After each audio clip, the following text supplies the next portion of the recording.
Sam, you had one job and it was to be on time by 6:30. You, I think, don't understand how hard it is to be a YouTuber. I have to, send tweets, manage the largest website in the world, and I just think you're being unreasonable. I mean, your tweet consisted of what? Six? You pre-typed your tweet out already. What? No. Oh You don't gosh, do now that? everybody knows my secrets of how I live tweet. Yeah, get on the hype train, man. Get on the hype train. So this week, what are we talking about this week now? We're This is gonna episode 4. Yeah, we are on episode 4 of the Silicon podcast. We are gonna revisit the OnePlus 5 because I read some comments on the podcast last week, saw some dislikes, and I was like, you know what? We really didn't give it a fair shot. We just basically said it's an iPhone clone and blew it off. But I don't think that was a fair look at the OnePlus 5 because a lot of people were really hyped for this phone. And We didn't give it our due diligence. Sorry. Yeah. Sorry. You're good. We gotta get back to it. So let's talk about the specs. It obviously looks really similar to the iPhone 7. That's a given. We've seen that already. The That's design. nothing new. Yeah. Exactly. But the specs are a little bit different. Obviously, this is a much newer phone than the iPhone 7. It's got the dual cameras though, which are also very similar. And I don't know, have you seen video come out of these yet? No, I haven't. I haven't seen any real coverage of the OnePlus 5. So I saw some video come out of it, and for whatever reason, there's no optical image stabilization, so it just looks really bad. And I was really shocked. I'm like, I feel for a flagship killer, optical image stabilization would be a given, but I feel like OIS is almost like a basic amenity that every phone should have now. yeah. So I was really shocked to see that it was not present on the OnePlus 5, and I don't know. If you don't shoot a lot of video, it's not that big of a deal. And you have the depth effect very similar to the iPhone 7 Plus as well if you want to shoot these portraits. But for somebody who does shoot video, I was kind of shocked that we didn't see optical image because you can see video and it's just super shaky. I mean, if you're on a boat. Well, even aside from like video, like shooting in low light, if the camera, like the lens needs to stay open for longer or something, like your shaky hand won't be able to counteract anything without optical image stabilization. Yeah, so that was definitely something I was disappointed about. But from what I've seen, it's also crazy fast. And one feature that I actually wanted to talk about that I think OnePlus does now with the OnePlus 5 is dash charge. Yes, that's something that they've really pioneered it. Like I think they were one of the first companies to have like a quick charge feature in their phones. And every year it gets better and better, and it blows away the competition. Yeah, I agree. I mean, I love the catchphrase. It's like a whole day's power in half an hour or half a day's power. I mean, it's ridiculous. Like no one else is doing anything nearly as well as OnePlus is as far as fast charging. Even I think OnePlus put out some marketing material of their phone versus the Galaxy S8, and the OnePlus 5 still beat the Galaxy S8 even with quick charge. And it kind of makes me question why Apple has not officially come out with some quick charging technology or something to make the phones charge faster, because the iPhone doesn't exactly charge super quickly. Do you want to know why? Because Apple doesn't take anything from other people. Oh, Right? never. Never. Never. No, I mean, I think that Apple is waiting to find a good way to implement it into Lightning without taking USB-C or without taking like a USB 2.0 or whatever. I think they're still waiting to find a way to put that into Lightning. Yeah, I agree. I mean, maybe with the iPhone 8 we'll see something like that, but I'm also not entirely sure. It's Well, I remember when the USB-C rumors were out, there was talk that the power of USB-C could be coming to Lightning, and so that would probably enable quicker charging. Yeah, that would be super cool. I would be very excited to see that happen. But I don't know. We've heard a lot about the iPhone 8's abilities to have wireless charging, but we haven't heard anything for quick charging. Maybe there's a chance, but it's not looking super great as of right now. You're right. Speaking of charging, there was a small little feature that you found earlier in the week. Yes. You wanna run over what that was? Yes, so there's a new hidden charging sound in iOS 11, and somebody discovered this, and the video that they made on literally just the charging sound got well over 200,000 views. The iOS community never ceases to blow my mind. I mean, it's crazy. Like 200,000 views on a charging sound? What? It was like 3 seconds, wasn't it? Yeah, it was like a 14-second video, and I'm like, gosh, I'm definitely doing something wrong. I just need to become a charging sound YouTuber. But it does sound pretty cool, and I can't play it now just because, gonna be honest, I don't know how to like put a third-party sound into the stream. But if you want to see it, I'll have an article. You can send a link. Yeah, and it sounds pretty cool. It's very. I guess I would describe it as a more wavy sound than just the normal charging sound, if you could even describe sounds in the first place. I really dig it. I like Apple's charging sound now, but I think the new one that you found is a lot better. Well, what's fascinating is it's a lot longer. It has like that sound in addition to the regular charging sound as well. Super long. Yeah, and it's I found it. I'm gonna link it in the description for anybody who wants to hear it. And it's more of I don't know if you know what Samsung's charging sounds like, but I think it's a little bit closer to that than what Apple's is right now. Yeah, I think Does that you're make right. sense? Yeah. I feel like I have heard it. It's definitely a little bit closer to where Apple's going, I think. So that's pretty cool. That was a little feature in iOS 11. What'd you say?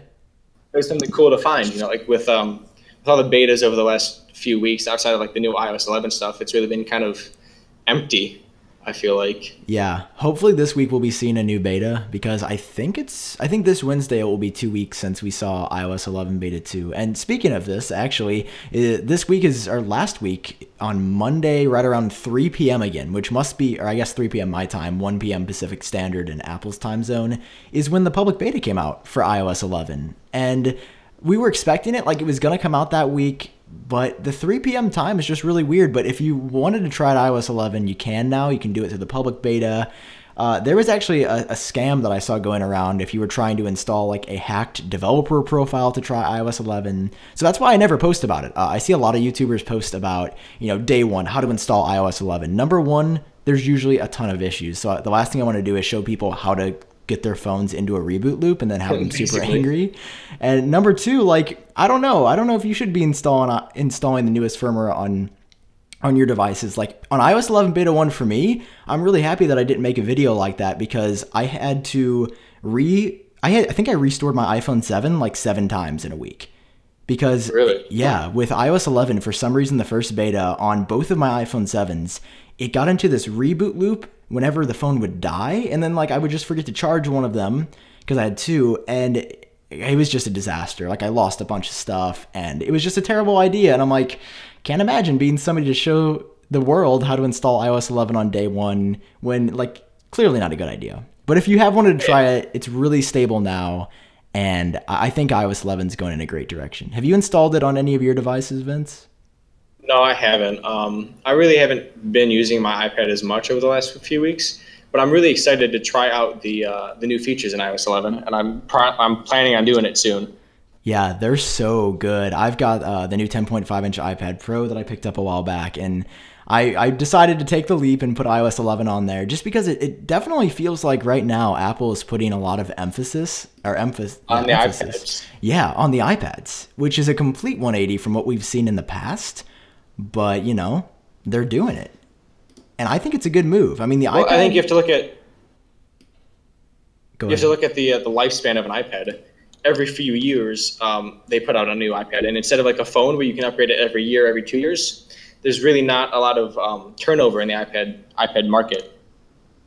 Yeah. So I think it's kind of smart of them to wait a little bit longer to make significant changes to iOS 11 on iPads, or iOS on iPads. Yeah, I think you're totally right about that. It's a great change, though. I'm sincerely enjoying my time with iOS 11. If you had to pick one feature, what is your favorite iOS 11 feature for iPads? Ooh, I think it'd have to be drag and drop. Oh, well, I like the new dock. It's probably tied between the dock, just being able to pull that up anywhere, but like drag and drop, it's not perfect yet just because, it's still beta, but having the ability to drag an app from the dock and just slide it right next to the App Store or iTunes or YouTube and type notes or look at music or check your email at the same time, I think it's really valuable. And for a machine that's supposed to be able to replace your computer, feels like it probably should have been here a little bit earlier, but I'm happy to see it nonetheless. What was I going to say? Have you found yourself using all of those new features? Because I know, like, sometimes when new features come out, they're kind of gimmicky, and you just kind of go back to using your iPad the same way you did before. That's a So good does this point. change how you use your phone or how you use your device?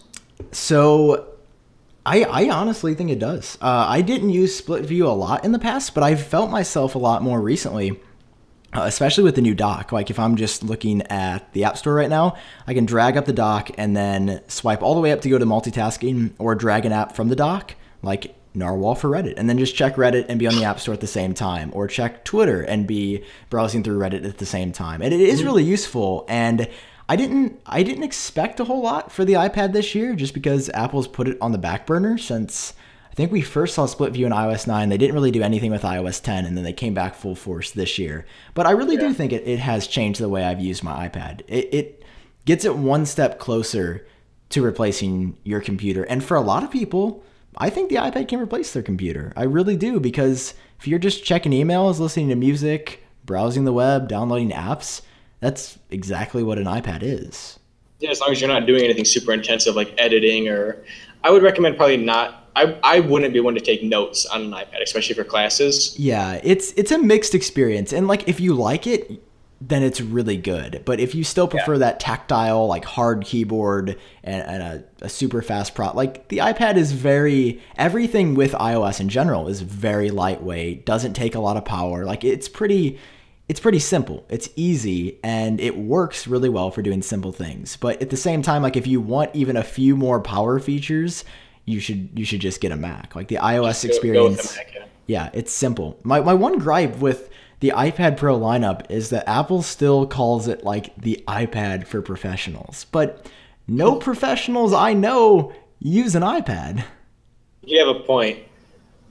Like the naming scheme is really great, and it's super appealing, because it's almost like now they've got the $329 regular 9.7-inch iPad with some watered down features, and then they've got the Pro iPad, which in my opinion is what a normal $499 iPad should be, but they're marketing it as something for pros. But I can't edit videos on here without 40 dongles and a bunch of extensions and an SD card. Like, it's so much of a hassle, and I feel like a device made for pros really shouldn't be that hard to use. Like it should have the power that pros need to harness, but give them the ability to do their work. And sure, if you're a sketch artist, iPad Pro 10.5, 12.9 inch, those things are amazing, but that's like one pro out of a million. 1%, yeah. Well, I think the biggest thing keeping me away from fully transitioning to an iPad is like the lack of a mouse. I use like a mouse so much, even like a trackpad or anything, that like if I was a pro user, if I just typing notes or anything, I feel like I would miss having the mouse. Yeah, I agree. It's definitely something very, very different. Yeah, very, very.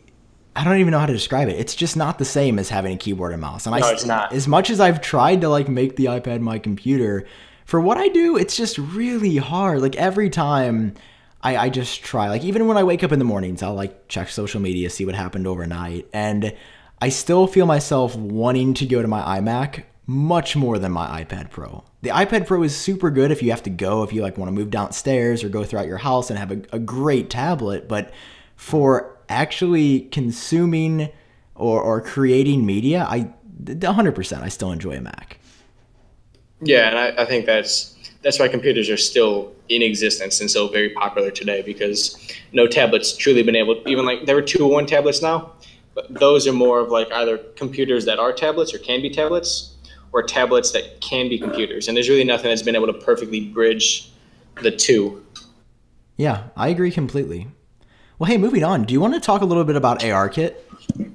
Yeah, ARKit, that was one of the most exciting things I think that Apple kind of showcased at WWDC.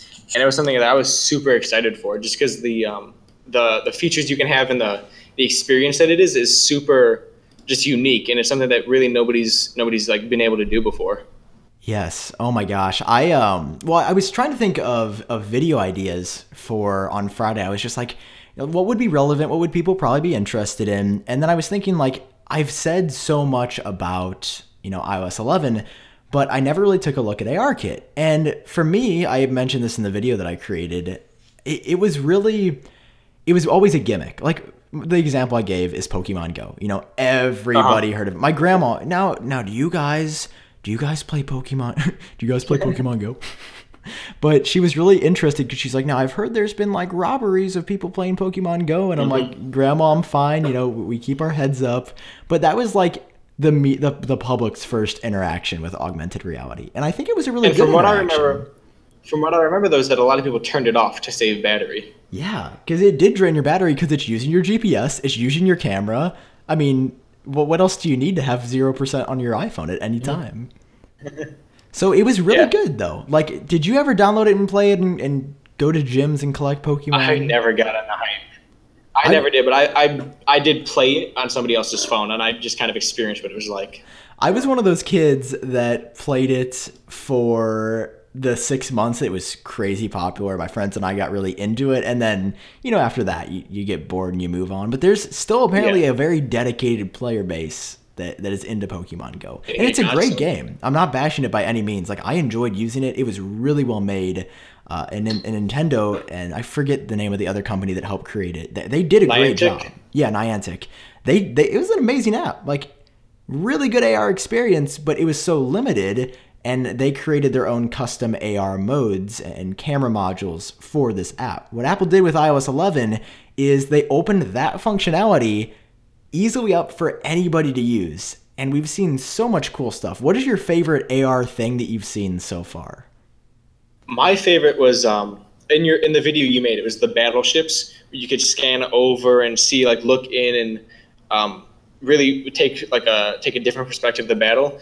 And even in Apple's WWDC, their AR demo of it was like an early 1600s kind of like medieval battle, and you could like look over and like see archers shooting and like doing all this cool stuff. And I think that's one of the best parts about it, is just being able to take an entirely different perspective than what you're trying to see and what you're used to seeing. Yeah, I agree. I mean, how cool is it to just point down at the ground and all of a sudden be in the middle of a battleship attack happening? My favorite one that I think I saw, well, there was a robot dancing one that was real creepy. It was really weird.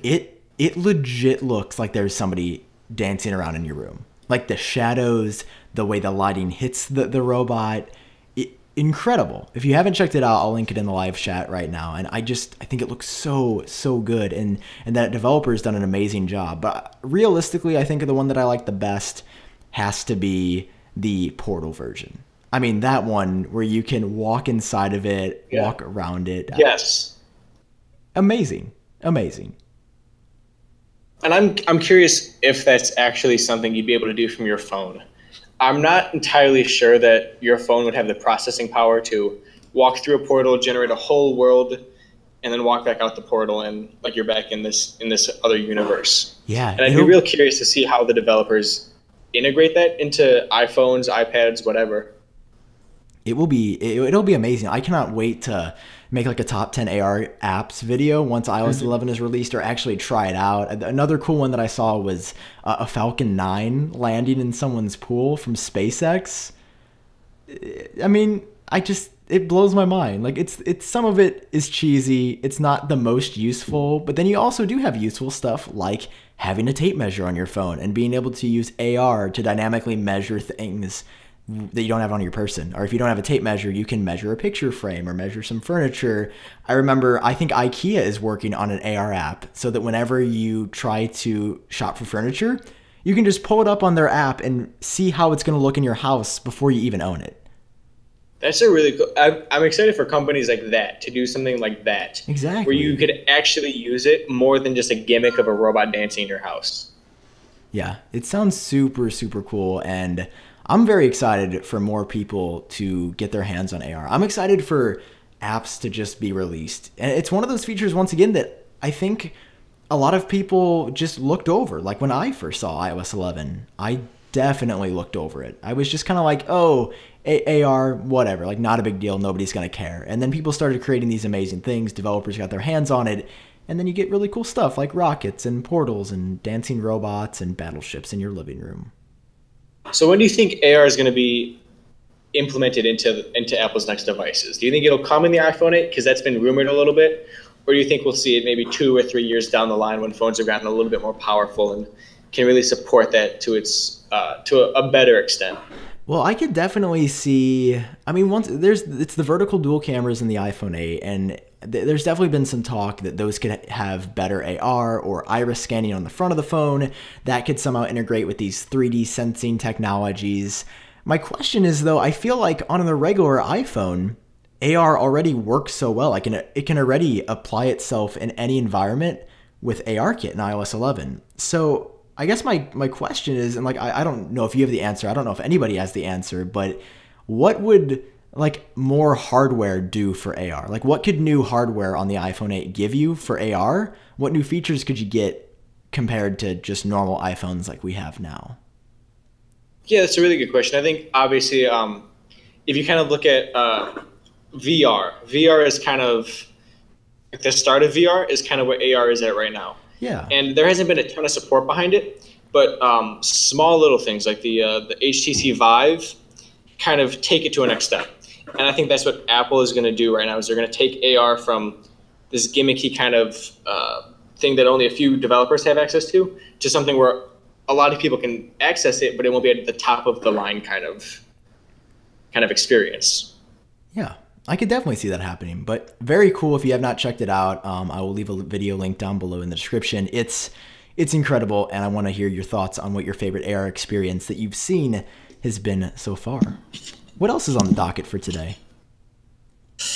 I think. Have you heard Jay-Z's new album? The what is it? 444. Yes. Well, I've heard of it, but because I am not personally a subscriber to Tidal, I do not get to listen to the album. Did you use up your 3 free months of Tidal exclusivity with The Life of Pablo? No, I've actually never signed up. Do they give you a 3-month free trial?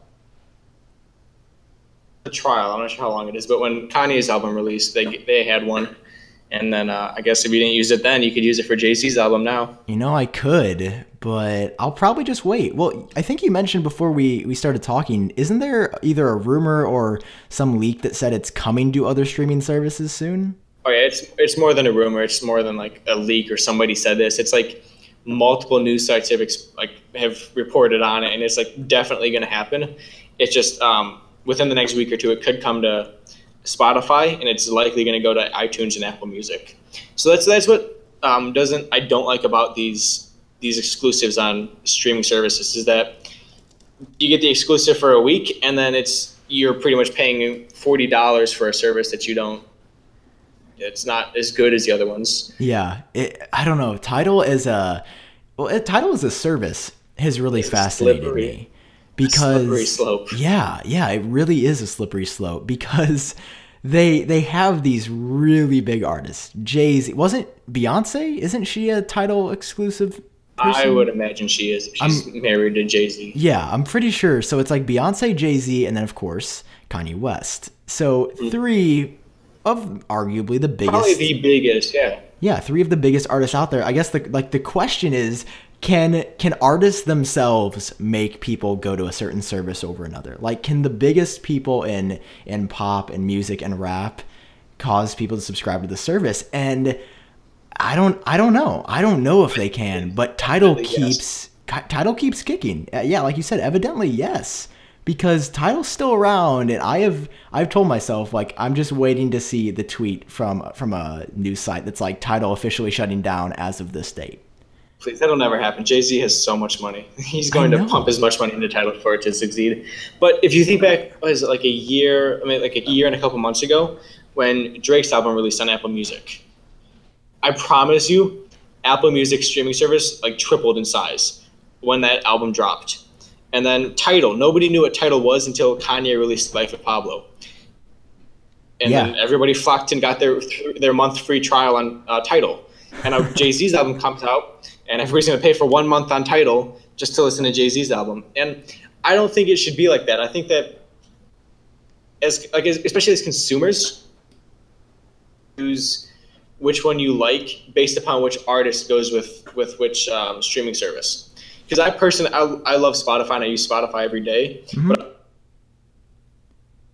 So it's like, it's just different tastes, and we shouldn't have to listen to like different music or have access to different music just because we don't like the same one.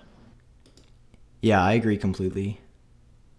It makes me so upset. Like I get so mad because Spotify is like leading they're like the leading streaming service, but because Apple has so much more like money to spend, they can afford to buy out Drake or Chance the Rapper or Kanye or Jay-Z or whoever they want, while Spotify kind of just has their huge base, and that's how they have to succeed. And it's not really good for the consumers or the artists because the artists aren't getting out to as many people as they could. It's really only a good thing for the companies who pay for those exclusives.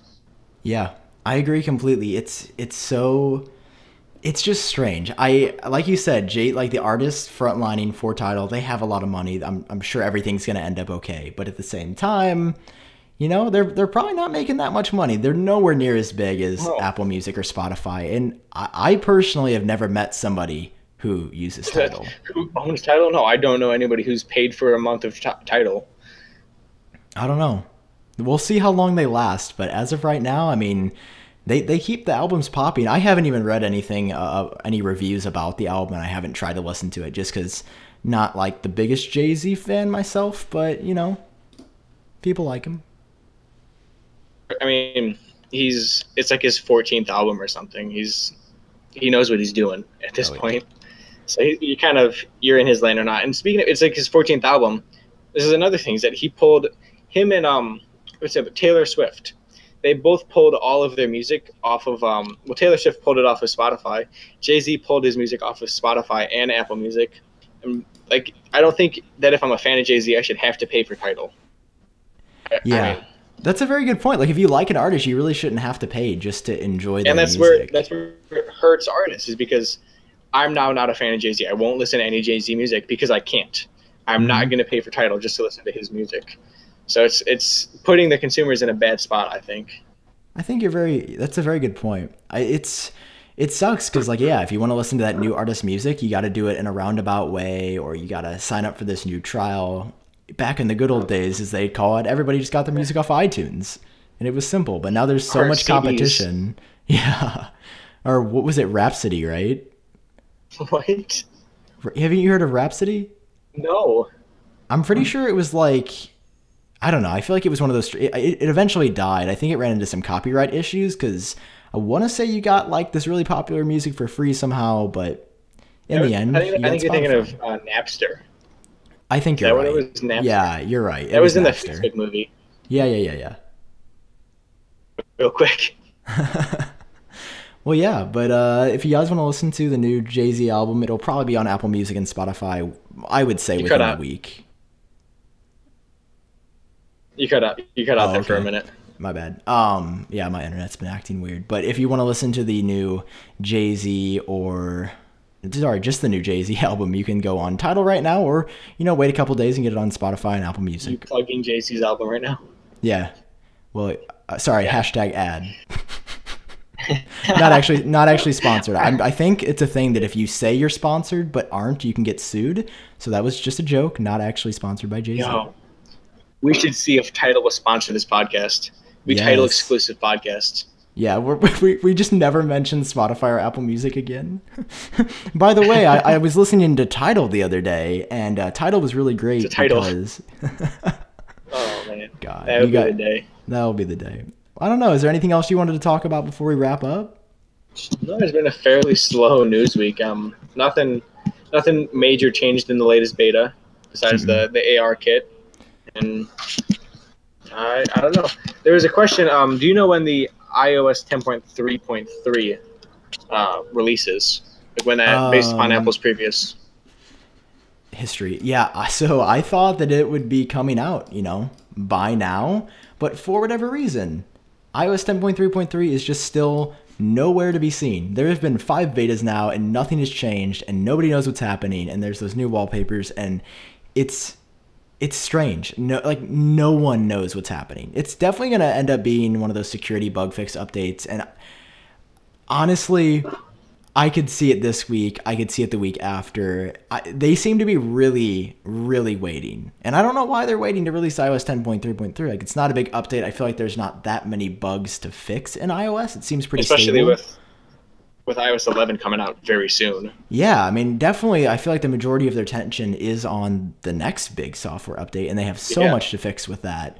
But, I mean, I would say iOS 10.3.3 is got to be releasing within the next 2 weeks. If it goes any longer, that'll just be excessive. Yeah, I think they need to focus on getting that final release out and then focusing on iOS 11. Exactly. Polishing that up before they release the next wave of iPhones and before they officially release it. Yeah, can't wait. Well, alrighty, dude. Well, that seems to be it, yeah. It was great talking to you. It was a slow week, like you said. There was not a whole lot happening. Hopefully this week will be more exciting.